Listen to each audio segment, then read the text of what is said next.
सरकारी शाळा वाचवण्यासाठी शिक्षक आणि विद्यार्थ्यांचं आंदोलन. छत्रपती शिवाजी महाराजांचा पुतळा ते जिल्हाधिकारी कार्यालयापर्यंत काढली रॅली. शाळांचं खासगीकरण थांबवावं. अंगणवाडी ते उच्च व्यावसायिक शिक्षण मोफत आणि सक्तीचं करावं. राज्य कर्मचाऱ्यांना आपली मुलं सरकारी शाळेत शिकवणं कायदेशीर तरतूद करून सक्तीचं करावं. आमदार खासदार यांना शाळा दुरुस्ती व देखभाल यासाठी शासनानं निधी उपलब्ध करून द्यावा. अशा मागण्यांसाठी आज सरकारी शाळा वाचवा आणि मोफत शिक्षण न्याय व हक्क परिषद महाराष्ट्र राज्य यांच्या वतीनं रॅली काढण्यात आली. या रॅलीत शिक्षक, विद्यार्थी, कर्मचारी सहभागी झाले होते. प्राथमिक, माध्यमिक, उच्च माध्यमिक व उच्च शिक्षण क्षेत्रातील खासगीकरण थांबवण्यात यावं. लहान लहान शाळा बंद करून एकच शाळा अर्थात समूह शाळा बनवण्याचं धोरण थांबवण्यात यावं. वाड्या वस्त्यांवरील 10 किंवा 20 पटांखालील शाळा बंद करण्यात येऊ नयेत. अंगणवाडी ते उच्च व्यावसायिक शिक्षण मोफत व सक्तीचं करण्यात यावं. खासगी व स्वयं अर्थसहाय्यित शाळा महाविद्यालयांमधून शिक्षण घेणाऱ्या बहुजन विद्यार्थ्यांचं शैक्षणिक शुल्क शासनानं भरावं. राज्य सरकारी कर्मचाऱ्यांना आपली मुलं सरकारी शाळेत शिकवणं कायदेशीर तरतूद करून सक्तीचं करावं. आमदार खासदार यांना सरकारी शाळा दुरुस्ती व देखभाल निधी शासनानं उपलब्ध करून द्यावा.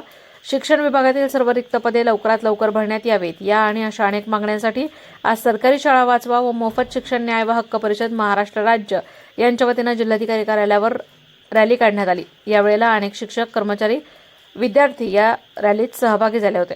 या रॅलीत सुदाम लगड संयोजक, आनंद द्रविड, कृष्णा लोकरे, रावसाहेब क्षेत्रे, जालिंदर निकम, नवनाथ शेलार, संतोष पानसरे व स्नेहालय विद्यार्थी, स्वयंसेवक, जिल्हा परिषद महानगरपालिकेचे पालक, कॉम्रेड प्रवीण सोनवणे, जिल्हा समन्वयक CITU, कॉम्रेड संदीप सकट, सत्यशोधक बहुजन आघाडी अहिल्यानगर जिल्हाध्यक्ष सुनील ढोले, विजय भारसकर, योगेश साबळे, लक्ष्मण शिंदे, जालू शेलार, राहुल ठोकळ, रुपेश जगधने आदी उपस्थित होते.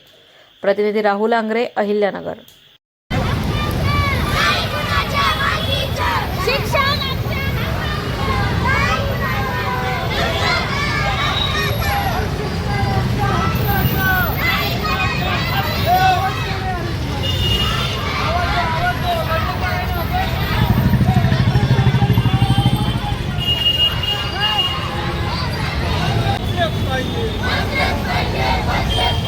सरकारी शाळा वाचल्याच पाहिजे. शिक्षण हा आमचा अधिकार.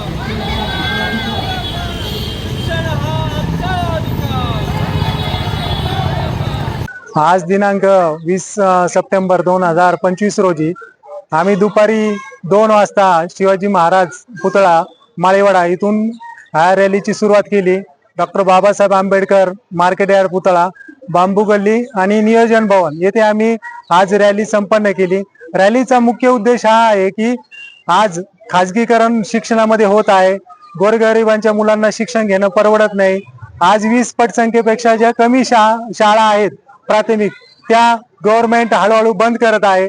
आज महाराष्ट्रामधील जर तुम्ही परिस्थिती पाहिली तर 67,000च्या जवळपास प्राथमिक शाळा आहेत व त्यातील साधारण 18,000 शाळा 20 पटसंख्येपेक्षा कमी आहेत व त्या हळूहळू बंद होत जातील. विद्यार्थी संख्या घटत जाईल, परंतु विद्यार्थी संख्या घटण्यामागे काही कारण आहेत. त्याच्यावर शासनाने विचार केला पाहिजे की शासनाने विचार करत असताना 2011 नंतर आजपर्यंत कोणत्याही शाळेमध्ये शिपाई भरती केली नाही, क्लर्क भरती केली नाही.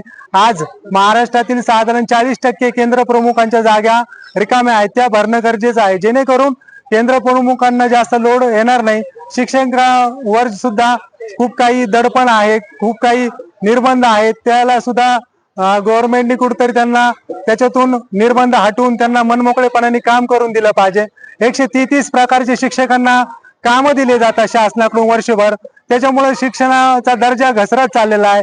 शासनाकडे आमची विनंती आहे की 11 ते 5 जो टायमिंग आहे त्या टायमिंग मध्ये फक्त शासनाने शिक्षकांना शिकवण्याचंच काम करून द्यावं. ऑनलाईन अदर काही कामं असतील ते करून न देता एक शनिवार ठरावं की त्या वेळेमध्येच शासनाने इतर त्यांना ऑनलाईन असतील किंवा गट विकास अधिकारी किंवा शैक्षणिक कामं द्यावीत.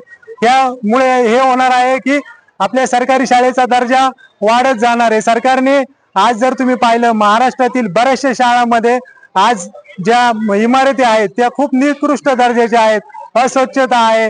काही शाळा तर अशा आहेत की तिथे टॉयलेटची मुलींची व्यवस्था नाहीये, मुलांसाठी शुद्ध पाणी भेटत नाही. याच्यावर आमचं खरं म्हणजे काम चालू आहे. आज जर तुम्ही महाराष्ट्रातील कोणत्याही आमदार खासदारांकडे गेलात तर एक वाईट वाटतं की ते आमदार खासदारांना पण इकडे निर्बंध आहेत की त्यांना जर आपण म्हटलं की आमच्या शाळेसाठी आपण काही निधी अवेलेबल करून देऊ शकता तर ते एकच वाक्य वापरतात की शासनामध्ये अशी तरतूद नाही की आम्ही तुमच्या शाळेला काही मदत करू शकतो. तुम्ही सभा मंडप मागा किंवा मंदिरासाठी तुम्ही जर पैसे मागितले तर आम्ही देऊ शकतो. इतकी वाईट परिस्थिती शिक्षणामध्ये आज निर्माण झालेली आहे.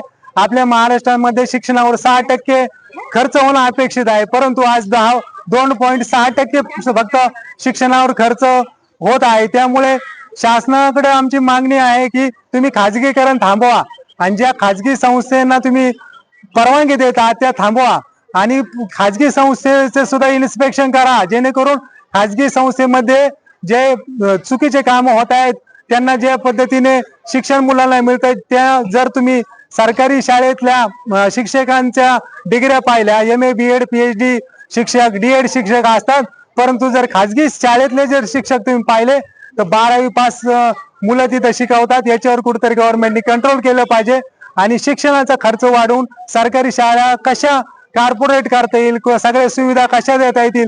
जर सरकारने सगळ्या सुविधा व्यवस्थित दिल्या तर सरकारी शाळा बंद करणं खूप अवघड जाईल सरकारला आणि सरकारने खाजगीकरणाला वाव देण्यापेक्षा सरकारी शाळा कशा वाढतील हे पाहावं. आज काही लोक फक्त शिक्षकांना दोष देतात, परंतु काही जर शिक्षक चुकीचे असतील तर त्यांच्यावर सुद्धा कारवाई करण्याची आम्ही मागणी करतो. परंतु जे चांगले शिक्षक काम करतात त्यांना तुम्ही कुठेतरी महाराष्ट्रामध्ये चमकाव की तुम्ही चांगलं काम करत आहात. आणि गव्हर्नमेंटने जे काही चुकीच्या उद्देशाने आज काही आदिवासी शाळा जर पाहिल्या तर आदिवासी शाळेमध्ये आदिवासी शाळा सुद्धा खूप काही कमी पडत आहेत.